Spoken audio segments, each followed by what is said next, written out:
My name is Andy Zeman. My wife Nancy and I own Benjamin Vineyards in Saxbahaw. Good morning. Good morning. Thanks for coming to Think Green Thursday. I'd like to welcome Andy Zeman of Benjamin Vineyards to tell us about the right way to prune your grapevines, and it's something that you really do need to do every year to have good production. So, Andy, Thank you. thank you. Just some housekeeping items. Make sure you sign in. We got a brownie point for everybody that signs in. So sign your name, sign your neighbor's name. You know, more the better. If you get a lot of people signed up, we'll invite you back next year. I've been doing this about 10 years. My name's Andy Zeman, and my wife Nancy and I have Benjamin Vineyards. We're located in Saxbahaw, halfway between Saxbahaw and Eli Whitney on Whitney Road. And we've got about 1,000 vines, and we're right in the middle of pruning right now. And we have 14 different varieties. So if you're thinking of growing a certain variety, come out during harvest time and sample the different varieties. And like I say, we grow grapes for wine. We're no longer in the wine business. We've shut down our winery, but we sell our grapes to other wineries. But we're moving more into the fresh market. We grow a lot of fresh market grapes. We sell to restaurants. We sell to a wholesaler that distributes to like Weaver Street Market and Fresh Markets and Whole Foods as well. And our biggest business is our people like you. We open Labor Day for Pick Your Own, and we'll get 50, 60, 70 people out on a weekend picking grapes. So come on out. Another business we just started is we bought a walk-in freezer, and we freeze grapes away. So if you've got to take some homemade wine or some jam or jelly, we've got it frozen away in 5-gallon buckets if you like a bucket of Scoffernons. Okay, just some of the hardware. I mean, your basic pruners. These are throwaway pruners. They've already got some nicks in the blade. These are maybe $6 or $7 at Lowe's. A little better pair has got a replaceable blade, so when you get a nick in it, you can buy a new blade. And it also has a little bit better adjustment for the tension. You want to keep those two knife blades really close to each other so you get a nice clean cut. But fairly inexpensive. I got these at Southern States. They're about $12. Not a whole lot of money. And if you're getting carpal tunnel like I am, you can get a double-handled one, which works really well. Gloves. Make sure you have a good pair of heavy leather gloves. The grapevines, they can be sharp, they can tear your hands apart, and you're also protecting your hand from the clippers. I've got 2 really nice scars on this hand. So I almost cut the tip of this finger off last year. I wasn't wearing my gloves, so make sure you've got gloves to protect your hands. When we get out, I'll show you this material.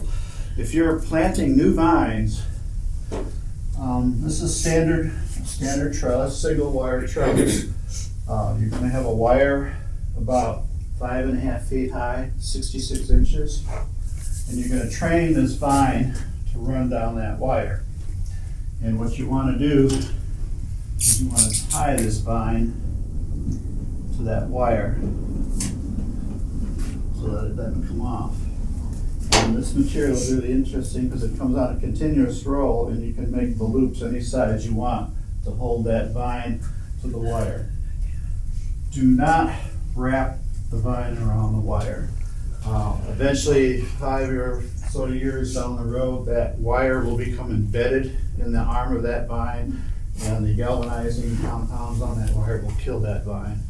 So It'll kill the whole vine down to the root. It'll kill this arm.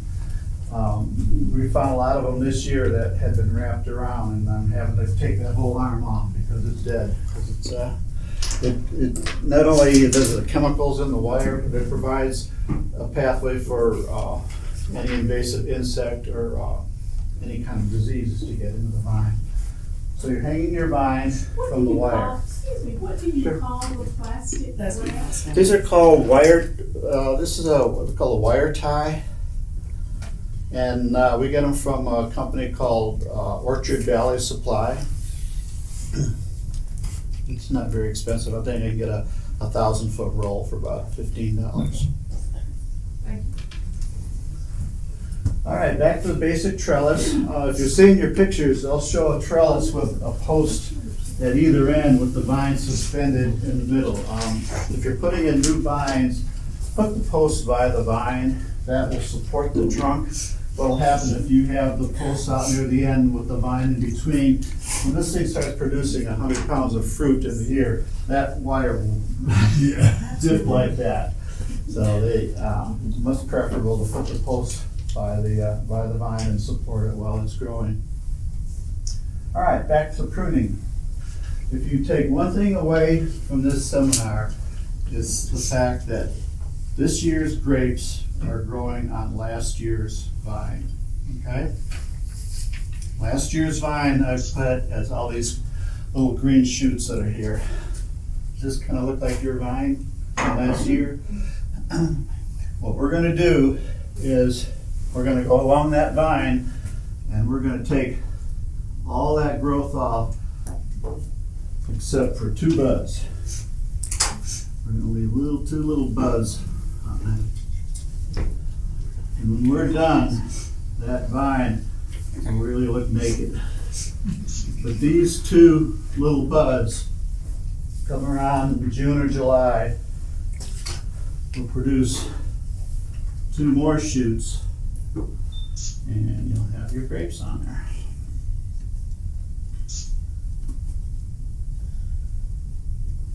Okay, so this year's fruit comes from last year's vine, not the year before or not the year before that. And that's important because I just had questions. If you've got a very old vine that hadn't been pruned in say 4 or 5 years, your new shoots are going to be way out at the end. And if you cut that vine back to make it manageable, you're going to cut off last year's shoots, the ones the year before, the ones before. So you're not going to get any fruit this year. But that vine will put out new shoots that when you prune them next year, you'll get fruit. Everybody understand that because that's important. You want to save those little stubs from last year, so that's where you get the fruit. So we're cutting all these off. Now as your vine grows, these little, we call them fruiting spurs, look like deer antlers. You'll see when we go out there, it'll look like deer antlers.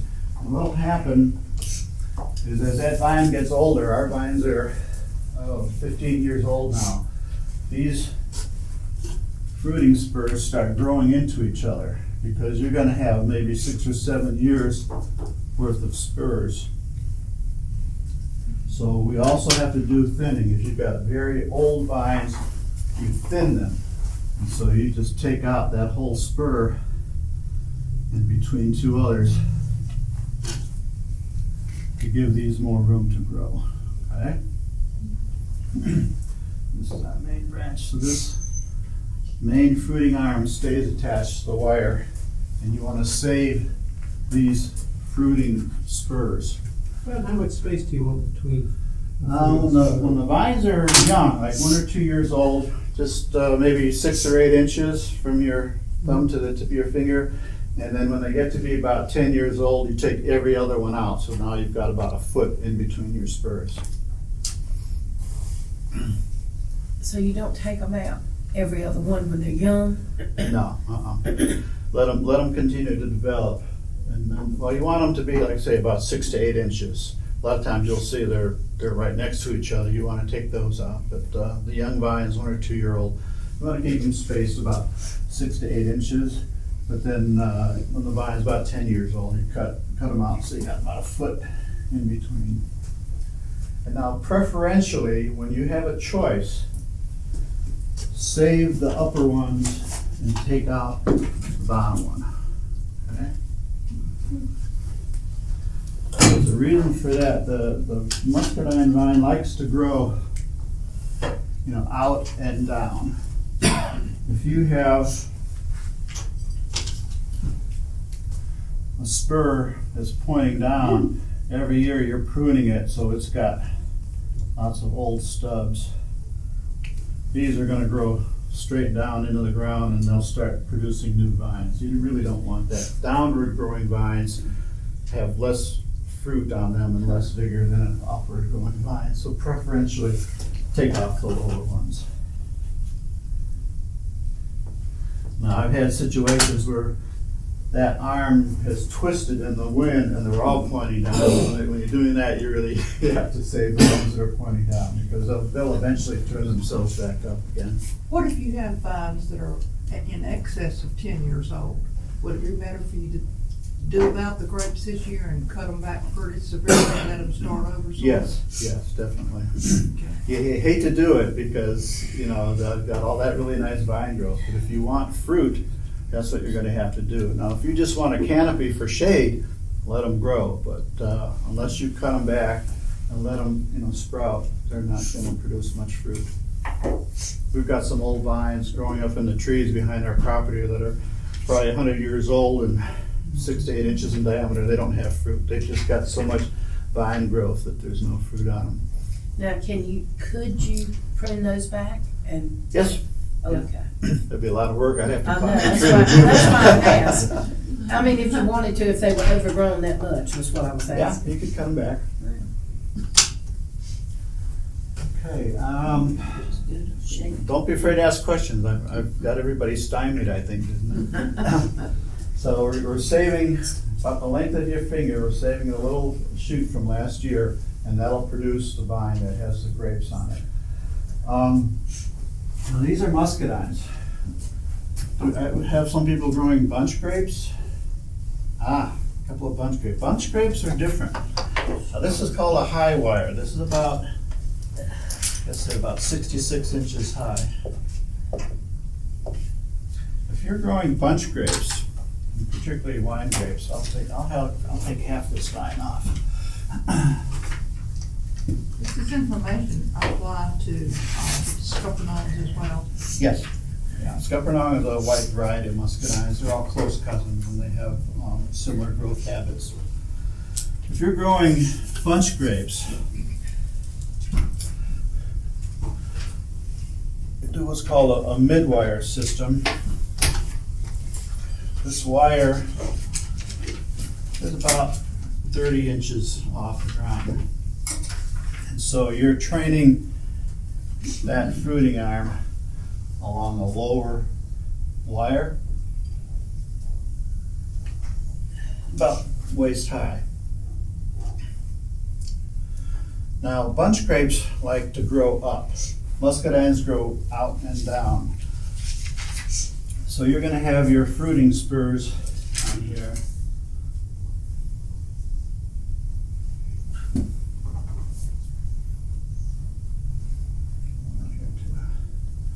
Now, standard low wire trellis has got 3 more wires. 1, 2, 3, up to your 66 inches. This is about 30 inches. Now what's going to happen as these shoots start growing, you're going to kind of weave them in between those 3 wires.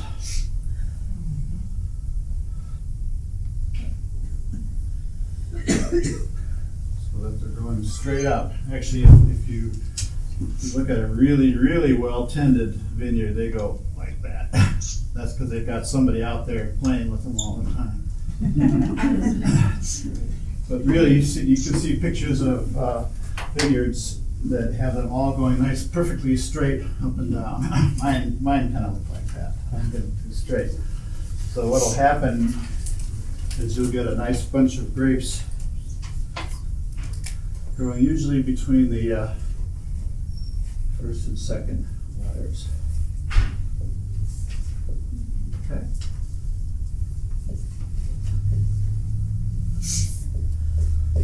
But the pruning method is the same. You're leaving just a little stub that has 2 buds on it, and those 2 buds will produce shoots this year that'll have the fruit on it.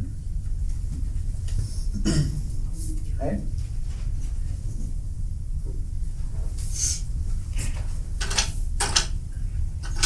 use the wire ties for the, use the wire ties? You can use the wire ties, or they sell a tape for tying up tomatoes. Usually tomato tape works really well on that. Tying these to the wires.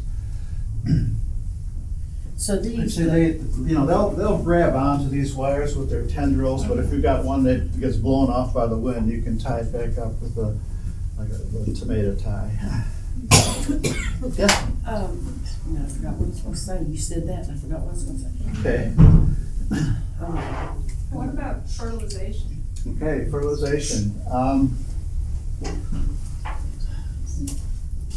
This is from the grower's manual. Your first year, you take 1 pound, the equivalent of 10-10-10, and sprinkle it in a circle around the base.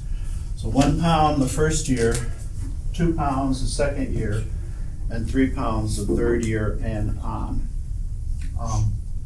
Usually we put all our vines are fairly old, so we'll put 1 pound down in March, second one in April, and the third one is May. So 3 pounds, 1 pound each month, March, April, and May. Don't fertilize after that because you don't want a lot of leaf growth late summer because that'll stress the vine. So you want all your growth to start early in the year. So you add a month each year, you start in April first year? 1 pound in March, 1 pound in April, and 1 pound in May. So but normally 1 pound you do that month. The first year you do it in March, yeah, and the second year, March, April, third year, March, April, May. Well, we just had our Muscadine Association meeting last month, and Duplin Vineyards, which is the largest winery in North Carolina, they've done some studies on pruning. They've done 2 studies, one on fertilization and the other one on pruning. And they took rows of their muscadines and they pruned 1 row to the point where each vine had only 100 buds. Second row 200, third row 3, and they pruned all the way up to, they left a row that had 600 buds on that vine. And they found that the vine with 600 buds was just as healthy as the one with 100 buds. So they want to produce grapes, they're very vigorous, and as long as you feed them, they'll keep producing grapes year after year. Probably the biggest problem, like I said, if they start crowding into each other, you may see some black mold on the vine. That's because they're not getting enough sun. You want these shoots to be far enough apart where you get good air circulation and where you get the sunlight penetrating into the vine. You should get full sun. And if you have a row of grapes, make that row north-south so that you get the morning sun drying off the leaves on one side and you get the afternoon sun on the other side. Okay, make sense? Let's see, anything else? All right, want to go outside and do some pruning? Or What about propagation? propagation, yes. 2 methods of propagation. You can save this shoot, and usually we cut them in, so we have maybe 4 buds, and we'll dip this in a rooting compound and we'll put it in peat moss right up to the level of that second bud. So you've got 2 buds buried and 2 buds above in peat moss, and you should get sprouting by May the following year. So you can propagate your own cuttings. We found that we get maybe 50% success rate by using our cuttings. The better way to do it is called air rooting, where we actually take a little bag of peat moss and we'll tie it to a shoot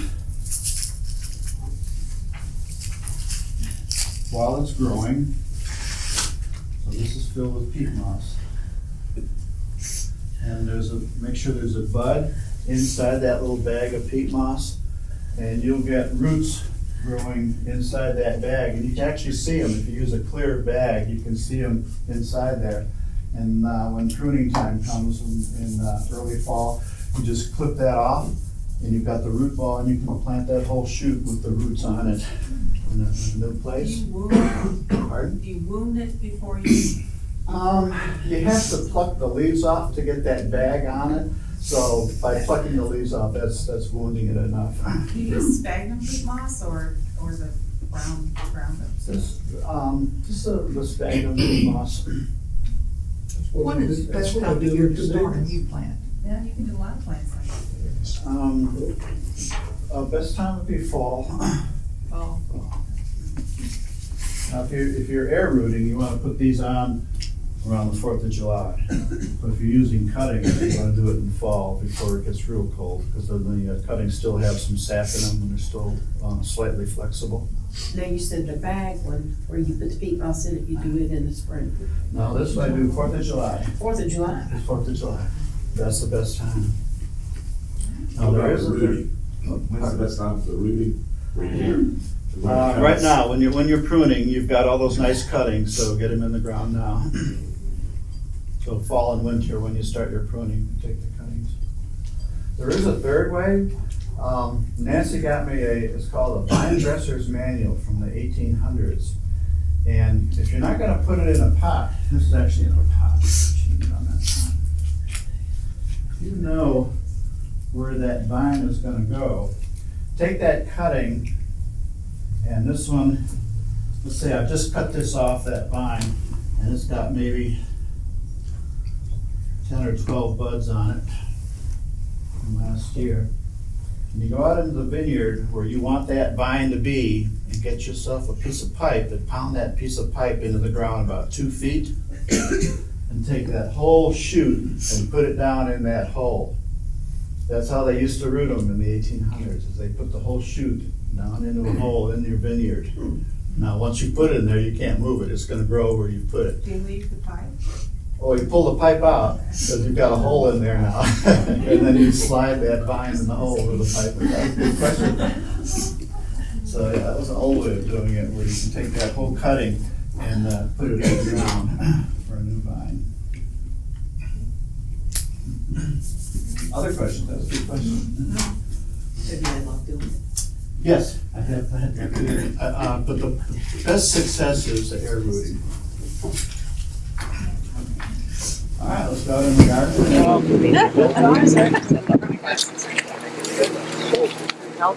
Even though it's getting shade most of the time in the afternoon, it's getting enough sun. If you notice, most of the growth is on the sunny side, not the shade side.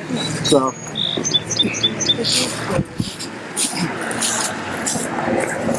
So this is all last year's growth. It's a little bit lighter shade than the rest of the vine. I think last year I thinned this pretty well, but if you notice your shoots here, they're about thumb to finger, your fruiting spurs. So this is a good spacing for this vine. I wouldn't do too much more thinning. So where you're talking about the fruiting spurs, or That's these little deer antlers that are sticking up. that guy there? So I'll start, I want to get all this stuff off of here, so I'll just start getting rid of this just so you can see it. You're saying last year's growth is out here. Last year's growth, Basically, everything to your right is like wasteland now. no, because this is all last year's growth too. All this light color stuff. Oh, okay. Everything that's coming off these spurs is last year's growth. So, see, this is last year's growth. It's coming off this spur. But you need to leave this, right? You need to leave that. Now, What are you gonna this leave? is last year's Oh, growth. okay. I'm going to count 1, 2 buds. and Two tip that off. buds. Two buds. Oh. So here's last year's growth. This lighter colored one. I'm going to go 2 buds. Okay. But all the darker stuff is cutting off. All the darker stuff is from previous years. Yeah, leave that.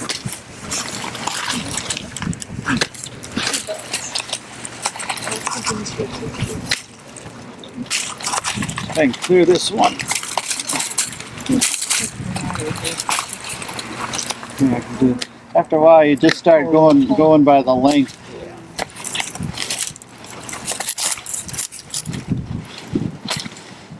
And this is the time of year to do it. Yep. Yeah, when the vine is dormant. I How big is your crew? Do you do it all yourself?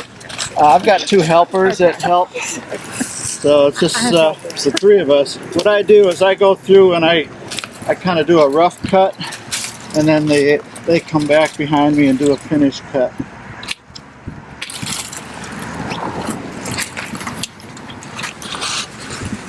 You accept volunteer work? Sure.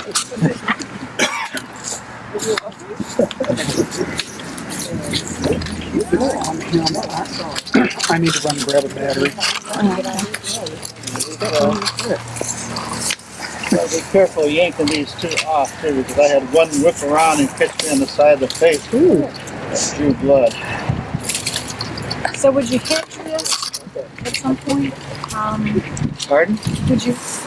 Your literature was talking about taking some mechanical hedging to do a rough cut. Is that something you would recommend? Usually, like if I had a pair of gas, but actually I do this in the fall just before we harvest, and I'll come through and I'll cut this off to make it easier to pick the grapes, so you can hedge in summertime.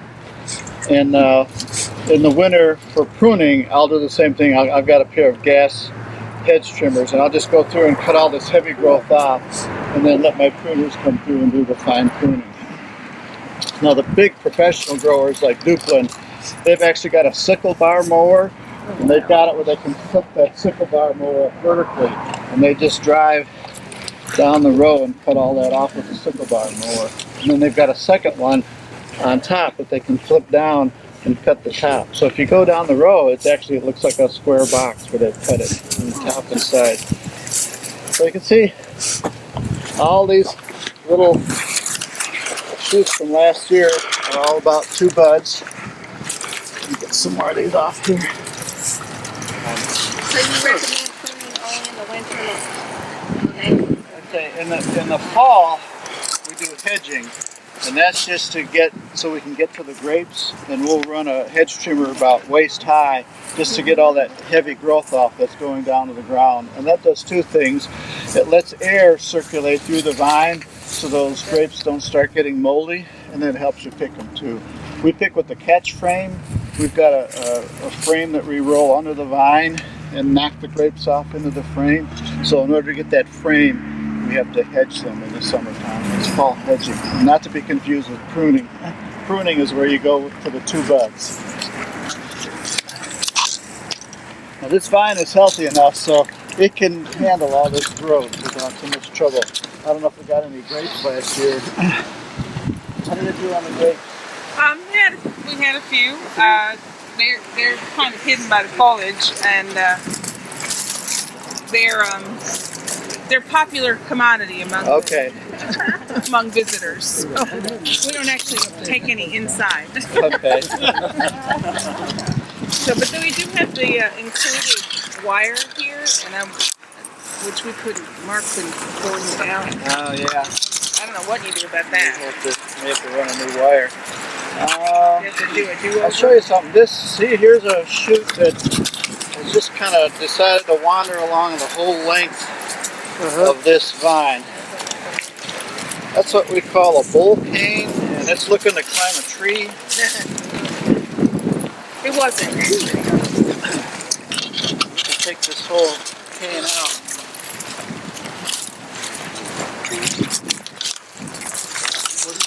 A bull cane, yeah. And that started way back here. So this is good, like if you're going to do that method where you pound a pipe in the ground, pull it out, and just slide this whole thing in there and cut it off and try and start a new vine. Or with your peat moss pots. You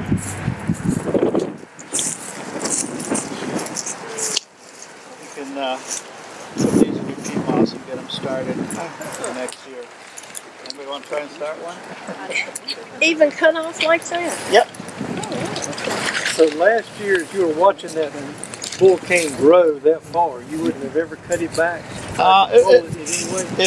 If it was really getting in the way of trying to pick the grapes, I would have cut it off and thrown it away. This one snuck in. They find a way to kind of weave themselves in and out.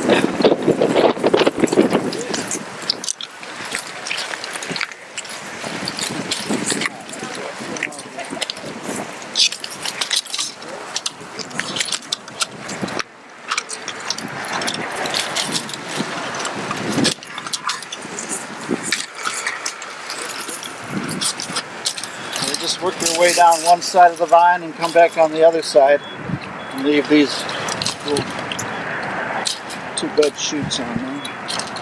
And to get these coming off the top, does that suggest that like 5 years ago I should have cut off everything that was going down? Yeah.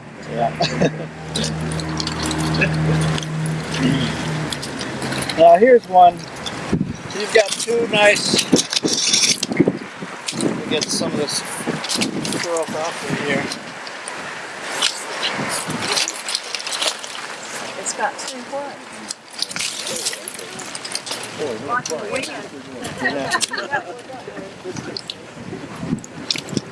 So here's an example of thinning.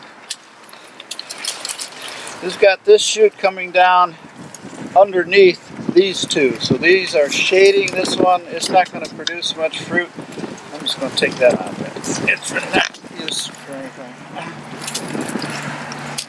This one, we're getting close. It may get shaded by this upper one pretty soon. I may take this. I'll take it out. So, yeah, you want to keep the upper ones as opposed to the lower ones. The lower ones will get shaded and they won't produce much fruit.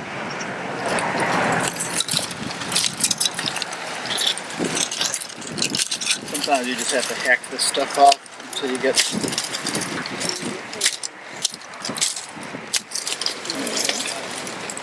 Now cuttings, I rake them up. I've got a pine straw rake on the back of my tractor, so I go down the rows and I rake all this up, pile it, and burn it. It really has no nutritional value. And I don't know if anybody's into what we call the biochar. You can take all these, burn them, and then you take the ashes and the carbon that's left in your burn pile and mix it in with your fertilizer and your compost. And it's a good source of biochar. But I wouldn't chop it up and just leave it on the vine because there's mold spores on here. There may be some insect larvae and stuff. So just get it out of the vineyard and burn it. Well, we have a brand new vine we put in last year. Oh, really? Over here, and maybe you can tell us what we should do with it. Sure. Let's go look at the top of this post. Okay. That's all we need to do this year is to get it to the top. So what we're going to do is we've got 1, 2, 3 shoots coming out. And we'll try and find the strongest one, which kind of looks like this one here, straight and strong. And we'll cut this one off. And I'll tell you what, if this were my vineyard, I'd want it to come up and grow 10 feet in each direction, and we don't have enough room to do that. Well, we're going to go okay. that way and that way. So I'll save 2 of these, and we'll train 2 up this and make one go that way and the other one go the other way. Okay. We have all year to put up a new wire. Yeah.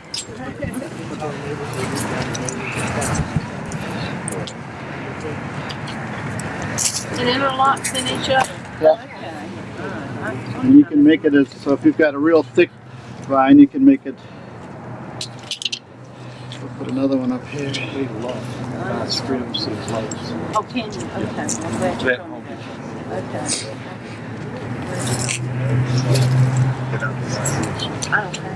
All right, so you're all set this year. That's all you need to do. And then we'll try and get these 2 to grow next year and bring them out on new wires. So that's Terra. That's a nice early ripening white muscadine grape. We grow Terra at Benjamin. That's cute. One thing of note, muscadines are gender specific. So when you're buying your vines, make sure you get a male and a female. Now Terra is actually a male, so it will self-pollinate. Same thing with Carlos, it will self-pollinate. some varieties are female and they need a pollinator nearby. So check with the nursery that you buy it from and they'll tell you if the variety you're buying is a male or a female. Make sure you have both. Even if it's a male like that one? Oh, if it's a male, you can get by with just the one. A lot of times I'll get a call from somebody that said, well, we had 3 real nice vines in the backyard. One of them died and the other aren't producing any fruit anymore. They probably lost their pollinator. They need to find a pollinator. If there are any other questions, we can go back inside for a few minutes and answer some questions, and then I'll come out and finish pruning that. I asked to repeat the question as far as pollinators. Muscadines do come male and female. The males are self-pollinating, and they will also pollinate other vines. But if you happen to get a female, unless there's a male within 50 feet to cross-pollinate it, you won't get any fruit. So you can usually get the information from the nursery, which vines are male, which ones are female.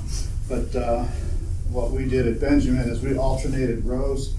So we have a row of male, a row of female, a row of male, and that way they cross-pollinate. Grapes do not pollinate by bees. You don't need to set beehives out. It's all done by air and wind. The 4-H usually sells grapevines, I think in the spring. Oh, I missed the Girl Scout. Yeah. Oh, that's in the fall. Well, 4-H, yeah. The 4-H is in the fall. But that blueberries are coming up. So, Other questions? I actually, so you leave 2 buds with new growth, but every year that gets further and further out. Yes. So Yes. you have to at some point make a judgment. At some point, yeah, if you come out to the vineyard, and I invite all of you to stop out, call ahead of time to make sure I'm there, but we're usually out in the vineyard this time of year pruning. Like that, if you look at that vine out there, you can probably see 5 or 6 years worth of growth because you've got your main. So you could have 1 year, and then the second year, and then the third year. You actually do start getting a very complicated deer antler. At some point, you just need to cut that off, and don't cut it flush with the arm, the permanent arm. Leave it with a stub of about 2 inches long, and it will start new growth. Like that bull cane we saw, that was coming off of a new growth. about how often? It's just when it gets out of hand. Yeah, when it gets out of hand, or a lot of times what happens, they'll break, there'll be so many branches at the way that will break it. And so you just get a pair of heavy duty loppers and lop that off, or with the saw. Would you do half of them or 1/4 of them? Well, if you wanted grapes, I'd only do half. Or the other half. Yeah, you can do every other one. And then the next year, do a couple more. That way you still keep getting grapes. Diseases, we do not spray any of our grapes. I get that question a lot. We invite the public out for pick your own, and I don't want any of our customers to come in contact with any chemical, so we use no sprays. You really don't need to. The commercial growers will put a fungicide. And so you put a fungicide on, you get maybe 10% more crop, but I don't think it's worth it. So don't spend the money putting chemicals on it because it really doesn't help. They grow wild in the woods without any chemicals, so it's a perfect plant to grow organically. You do need to worry about the root system, especially on a young vine. If you're planting in a fresh field, you probably have fescue, and the roots from fescue will get down and start stealing some of the nutrition from your new vine. So you do need to mulch it pretty well, like in a 3-foot circle, so you don't have any of that fescue growing into the root system of your muscadine. Muscadine grape root systems are very shallow. Once they're fully established, all you have to do is keep it mowed so that, again, your fescue isn't robbing all the nutrition from your vine. A few years ago, we had an issue with spittle bugs. Do they do a lot of damage, or are they just a mess? Spittle bugs that make it messy when you're picking. There is a a new disease that they brought out of the muscadine meeting. It's called scales. If you look at your vine and you have little white scales on it, that's a little insect that will bury itself into the wood, and it'll rob some of the vigor from the vine. So what we do is when we're done pruning, I'll take a dormant oil and I'll spray the whole vine with a dormant oil. Now you can get dormant oil with a fungicide in it or without fungicide. And I'll just leave that up to your, whatever your preference is. Usually the ones that you buy for fruit trees, dormant oil fruit spray has got a little bit of fungicide in it, and that's fine. It's not going to hurt anything. It just depends on what your preference is as far as whether or not you want to use chemicals. But a good spray of dormant oil will kill all that those eggs that are on the surface of the When was that wood. dormant spray? Pardon? When was that dormant spray? When do you You use do it when you're done pruning. When you're done pruning? Yeah, before the buds pop. After you've got all that old growth off, then you can spray the whole vine with that dormant oil. Do birds feed on? Not really. The skins are so tough on the vine, the birds don't bother them. Raccoons, possum, and deer are our biggest enemies. And this last year, we actually put a deer fence around the whole 10-acre vineyard to keep the deer out because they were causing so much damage. They would chew on everything. Do you have wild turkeys there? Yeah, we've got wild turkeys. Are they a problem? No, they're kind of fun to watch. You said you had a freezer to sell frozen pulp? Yeah, we put it in 5-gallon pails and freeze it away. And we've shipped frozen pails of muscadines as far as Canada. They don't grow too much further north from here, and then people discover them up north and say, "Oh, I'm going to try those." And so we've got a customer in Canada that buys 7 or 8 pails every year, and we ship them. Actually, we ship them to Detroit, and he drives across the country. So I guess I'm a great muscadine bootlegger. I don't know. Yes. What are the names of those vines that you said were good ones? The 14 that we have, well, the fresh fruit ones, the good fresh eating ones, we've got Terra, which is a nice big white one that comes in early. We have Ison, I-S-O-N, which is a big purple one. We also have Nesbit, which is a big purple one. Ison and Nesbit are very similar. Bill Nesbit was a professor at NC State, and he developed that variety into the 70s or 60s or 70s, and he got to name it for himself. So a lot of growers are growing Nesbit. Other fresh eating one, the most popular one we have is called Scarlet. It was developed at University of Georgia. The big pink one has a very interesting flavor, almost like a pineapple. And then our juice grapes, we've got Carlos, which is a white, and Magnolia, which is a white, and Noble, which is a red. And we use those for juice and jelly. And then some of the vines that we just planted recently, we've got, it's called Jumbo. The Jumbo, they're big, they're almost like hen's eggs. Wow. Huge, but the flavor isn't as strong as the smaller ones. They're very juicy, but they're kind of neat to see, and they're so big. You're saying it's a white muscadine, or is it a scuppernong? It's a white muscadine. Well, a scuppernong is a white muscadine. So they're all muscadines, and scuppernong is a white branch of the muscadine family. But it's not the white ones that you're referring to here. We do grow a scuppernong, a true scuppernong as well. But the Magnolia and the Terra are white muscadines. What would be some good scuppernongs? The only one I know is just called scuppernong. I'd like to share something with the group here. I thought that the grapes that I planted were okay to chew on, but the skins were tough and the seeds were not so much. So I would pop them open and eat the pulp and throw away the seeds and the skin. And here in the Master Gardener class, I learned that the Seeds are good tasting and nutritious. The skin is good tasting and nutritious. If you take the whole thing and put it in a blender and beat the heck out of it,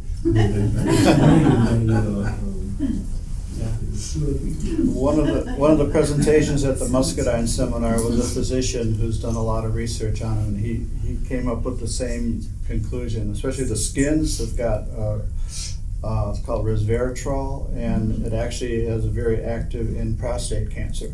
So you chew on the skins and you get a lot of benefits that way. And then the seeds have got the antioxidants in them, the tannins, and so that's a good benefit as well. So you have to eat the whole thing. Swallow the seeds whole. All right, any other questions?